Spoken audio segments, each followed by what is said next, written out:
Supporters packed the Wawayanda courthouse Thursday night in support of Oscar-nominated actor James Cromwell and the 5 other members of the Wawayanda Six, arraigned on charges of trespassing at the CPV power plant here before Judge Timothy P. McEldroff, Jr. Their defense lawyer took the offense in arguing that McEldroff should consider recusing himself due to a possible conflict of interest. Teresa Sigler-Clem, Maureen Murphy-Smokla, James Cromwell, Madeline Shaw, and Pramila Mallon.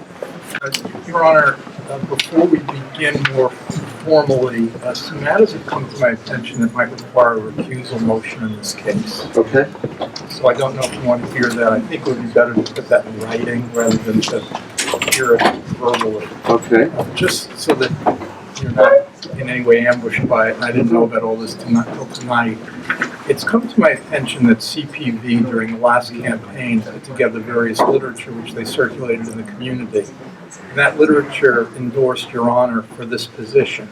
Okay. Since this case involves the CPV and its facility, it seems to me that that creates at least an appearance of impropriety for you to be presiding in the matter. Okay. I'll be happy to put that in writing and cite the relevant authorities, but I just wanted to raise that before we did anything further this evening. There are some other matters that could be related, and they'll be in the written motion on the same matter. Let me ask you this. I would want it in writing so that I have a chance to review it, and if recusal is appropriate, I'll recuse myself. Does that prevent us from arraigning just before? I know, we've already arraigned 2 of your clients. Right. I think that you could do the arraignment. That's only if you'll waive any issue, and I don't think that there's any bail request, as I understand that there are a warrant, and I don't think that's been contested, so I don't think you have to make a decision, in other words, on anything. We'll waive a reading, enter pleas of not guilty for all of them, and I'll make the motion within 2 weeks if that is acceptable. That's fine. And just for the record, we're speaking of Naomi Miller. Yes. Who's Naomi Miller? Yes.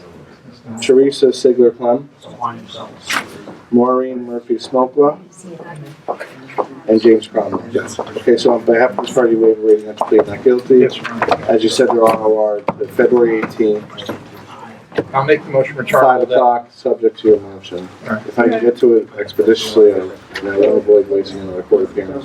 But who was arraigned previously, and what were the dates? I'm sorry, they were arraigned on January 4th, and there was Miss Shaw and Miss Mallon. Right, and they're both here tonight as you directed. Yep. And Your Honor, the people are ready for trial in all 6 matters, if the court could so note that on the file. We'll note it. I won't ask anything else subject to the motion. So. Thank you, Judge. Okay. Good evening.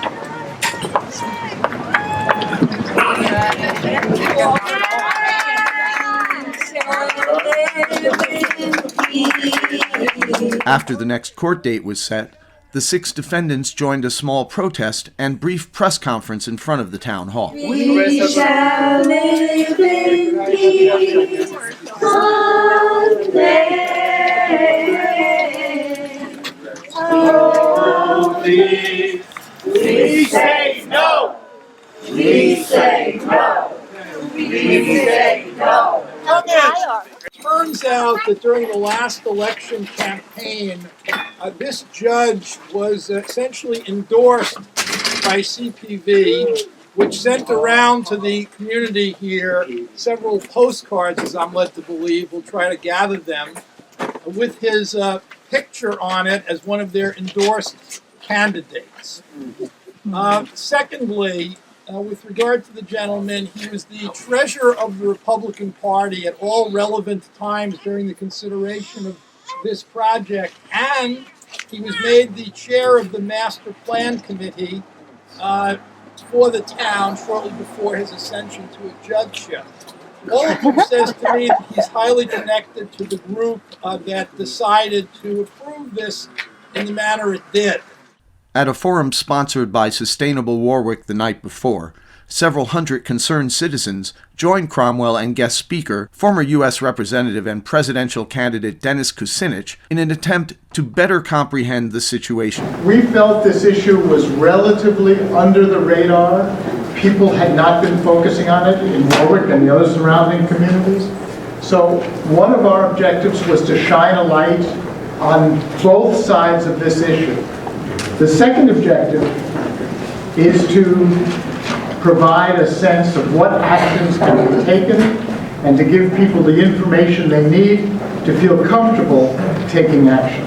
Since CPV refused the organization's invite, Sustainable Warwick's Brian Baird graciously tackled the unenviable role of Ersatz company spokesperson. I've had several conversations with the folks from CPV over a period of time, just to get a little bit of a take on who they are and what they're all about. And they're really just like everybody else in this room. They've got families, they've got friends, they've got kids in school.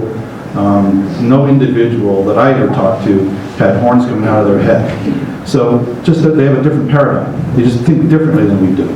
There's $47 million slated over the 20 years of the first 20 years of the operating of the plan to be paid to town of Wawayanda, the state of New York, and the county of Orange. $30.8 million of that goes to the Wawayanda school system, which is quite remarkable. If you look at, the school systems, they're all looking for extra dollars someplace, and having an extra $30 million over 20 years would be pretty remarkable. And the entire value of the plan also rests on the idea that we can further develop Orange County and draw new businesses into the area by having adequate low-cost energy. The causes that I've fought for most of my life, civil rights, racial justice, animal rights, anti-war, anti-death penalty, and of course, anti-fracking, have all been opposed or condemned by most politicians who have been elected to higher office. Cromwell and Pramila Malik expressed their activism along with more than 100 protesters outside the Capitol building in Albany last week. New York is under siege by the gas industry. We must demand that our elected officials safeguard public health and safety as well as protect our shared natural environment. It's our children's future and their children's, if we're lucky. It is also true that some of the individuals I most revere have been and are leaders and statesmen serving in Congress with courage and perspicacity as representatives of everything that is truly great about this country.